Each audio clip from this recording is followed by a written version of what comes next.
father's dad didn't raise him. So when I was born, he told me that I represented a new beginning, like a chance to do things over. With Noah, it was a chance to restart the earth. God used Noah to be a new beginning. All right, well, Noah, appreciate you taking the time out. Yeah, man, appreciate you. So we're just gonna kind of talk through your life, just your background, just being from the West Coast, coming to the East Coast, and being a father, being an artist, being an entrepreneur. So we're just kind of go through that gambit. But to start off, just from the beginning, so tell us the inspiration behind both your government name and also your stage name, because I know there's a story behind your name too, your government name too. Yeah, so man, I'm part Sicilian, and culturally, what happens is the father names their son after their father. So like my dad's name is Frank, his dad's name was Joe, and I think that means my dad's great grandfather named Joe, his grandfather's name was Frank. So my name was supposed to be Joe, but my father's dad didn't raise him.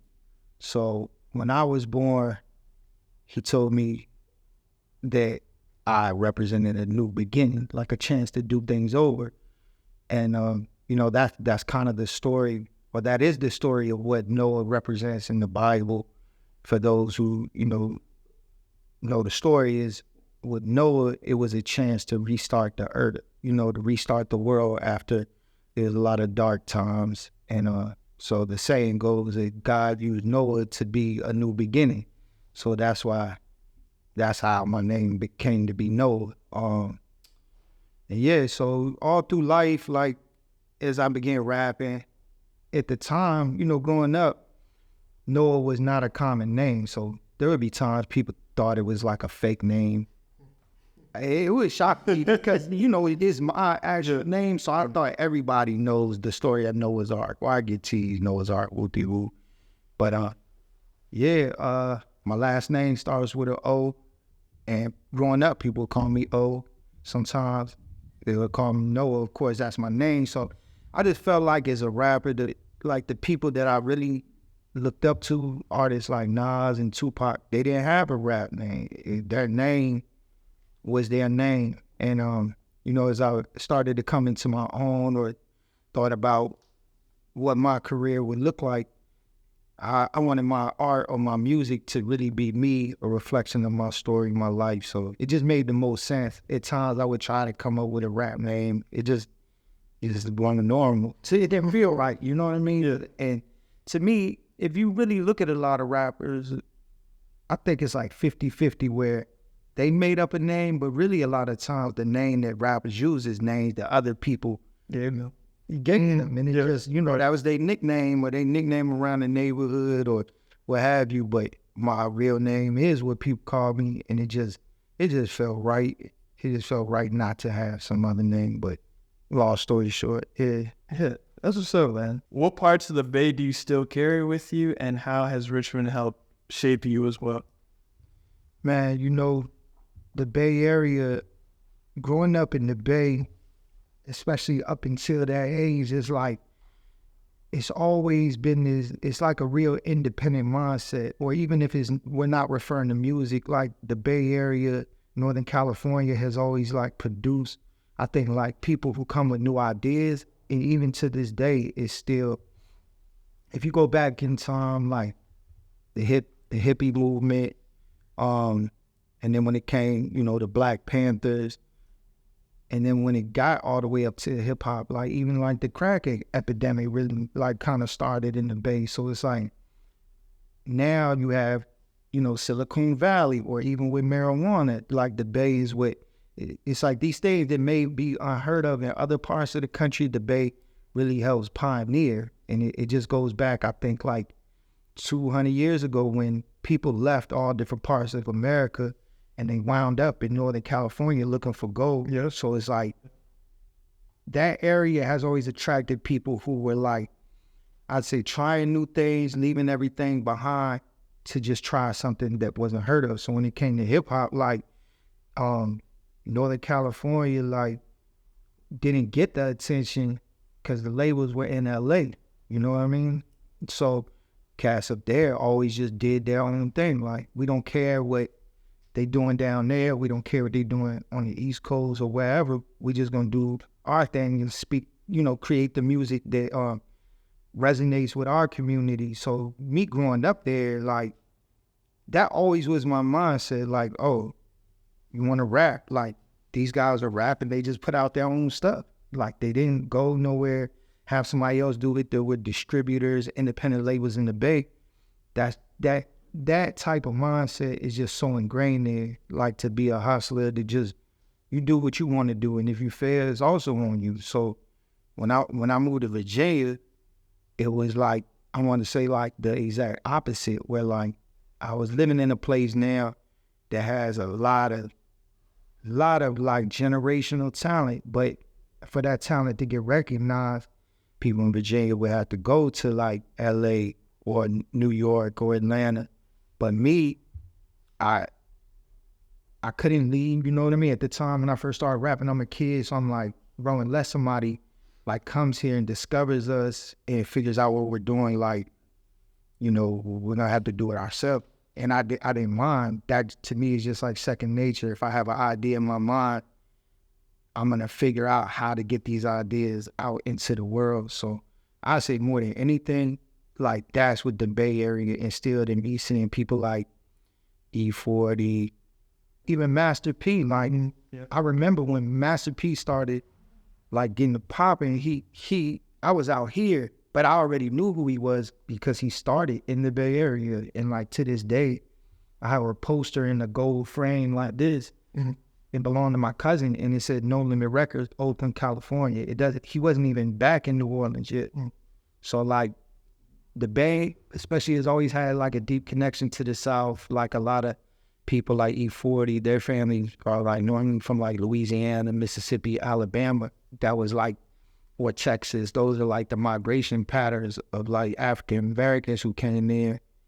And then of course you have, Asians, Filipinos, Chinese people been in Cali since the 1800s. Like, and then of course the Latino and indigenous people, you know what I mean? Like, all of that is like intertwined in me, you know what I mean? Yeah. Like, just soaking up that culture and having that mindset, really influencing is why I do what I do today.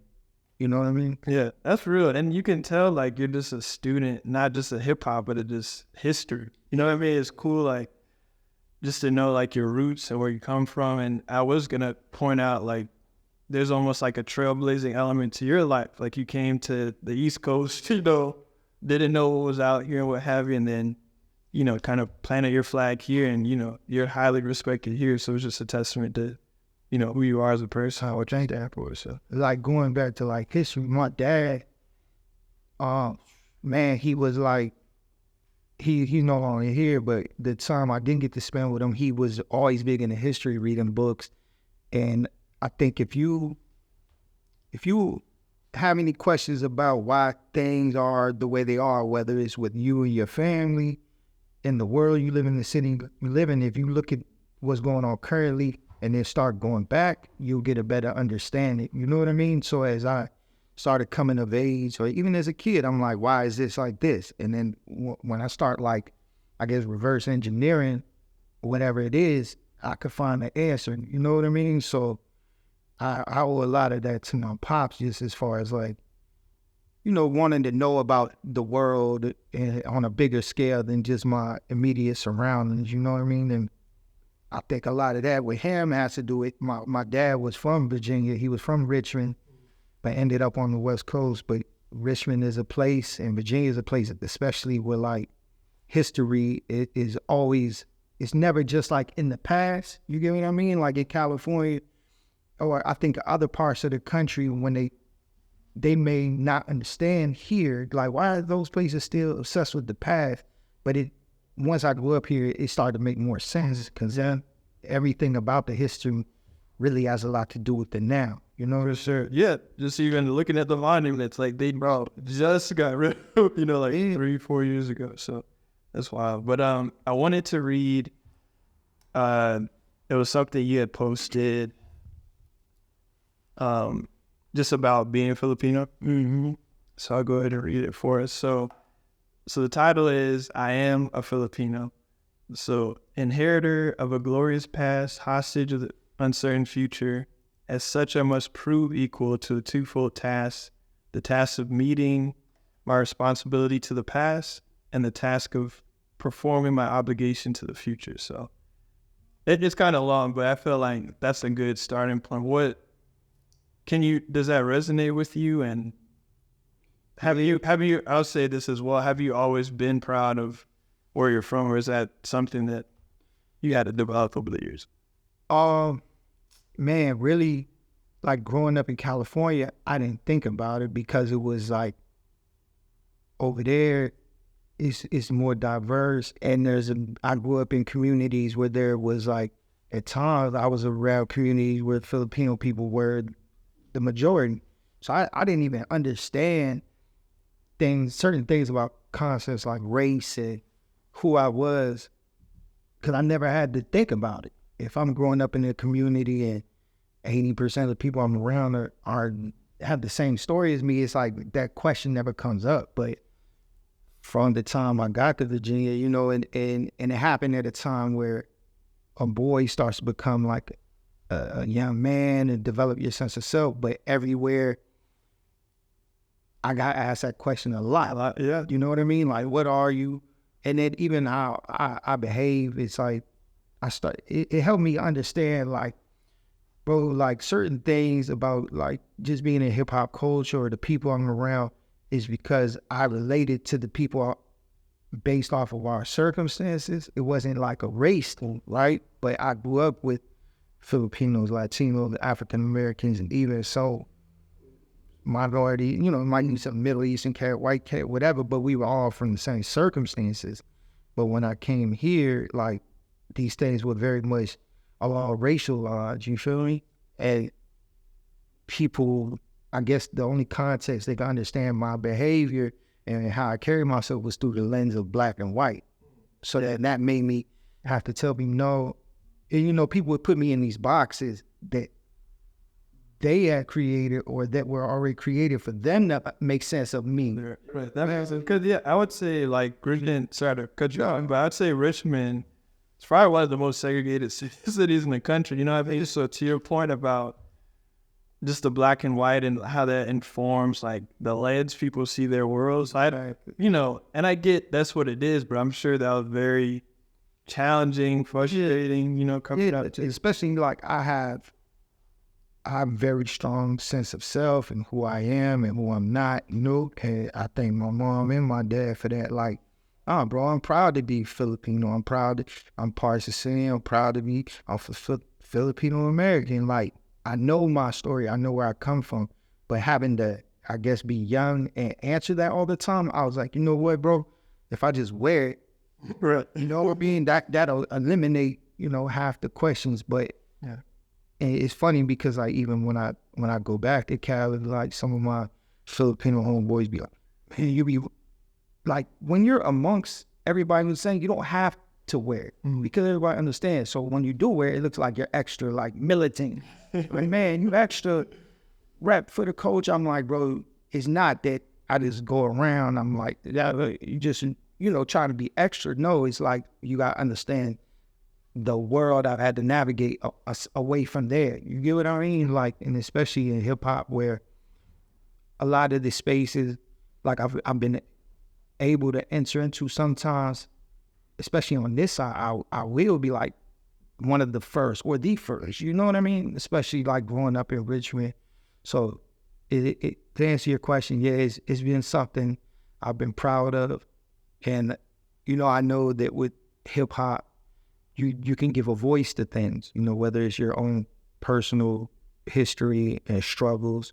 So I'm just thankful for that. And it's like, it's helped me to learn more about myself, learn more about my family, you know, and how I got to be even just here in the first place, you know? Yeah, no doubt. But like I was saying, like, how to honor the past and still, as we're creating our own present or future, like, my grandparents came here. They came here very young. My grandfather was came over here as a teenager, and he came over as like a migrant worker. He worked in the field picking fruit, and then he joined the U.S. military, was able to help defend the Philippines during World War II against being, taken over by Japan. But, it's very complex. The Philippines has like a long history for at least like 400 or 500 years of being like colonized and things like that. It's a very unique in that way against other like maybe Asian cultures, even down to the names and the language and, some of the people's DNA is very mixed. Yeah, for sure. And so they question you, or you mentioned like, with your grandfather being an immigrant and, and your family having, just kind of like a mixed background and what have you. Have there been challenges even from your family of being the quote unquote, because I've heard the term talking to my friends, like being the model, things like that. And so with me, man, my family, I say was different in that regard. Like, me knowing some of like my other friends' families, my grandparents, see, there's like different waves of when people came over. So at the time that my grandparents came over, even for my mom and her siblings, there wasn't a lot of Filipinos. So it wasn't until like later on, I think it was like 60s or 70s, or I think it was in the 70s more came over. But so my mom and her siblings were very Americanized, I'll say urbanized. They grew up where they weren't always around a lot of Filipinos, and I look and know their peer group. So they grew up with like all different people. So none of them, I would say, went down that model citizen path. If you take some young people and you raise them up in a city environment, they were kind of a product of their environment, which was an inner city environment, drugs and gangs and crime and things like that. Different there, like some people's like, you come over, I know Filipinos like, you go be a nurse or this, and they fit none of that. So I say that was different, so I never felt any of that type of pressure. Like my mom and dad, my mom was like, it was a very free woman from the city. Like she was around like groups like Sly and the Family Stone, like she knew them. She went to school with O.J. Simpson. Like she from the city, bro. Yeah. And then like my uncles played in like funk bands and R&B bands. So like it was different. So when it came like my parents really introduced me to hip hop. Like I'm growing up in the inner city, and my cousin is breakdancing, and I'm seeing graffiti and just all of that. It was different, and I didn't realize how different until I see other people. Because I've got asked that question before. Like, is this different that you're doing this? No, I was actually encouraged, like, just be myself. But it had to make sense, And like my dad was like an entrepreneur, always about getting money. So he was like, if it's not making sense, bro, don't make dollars, don't make sense. Yeah.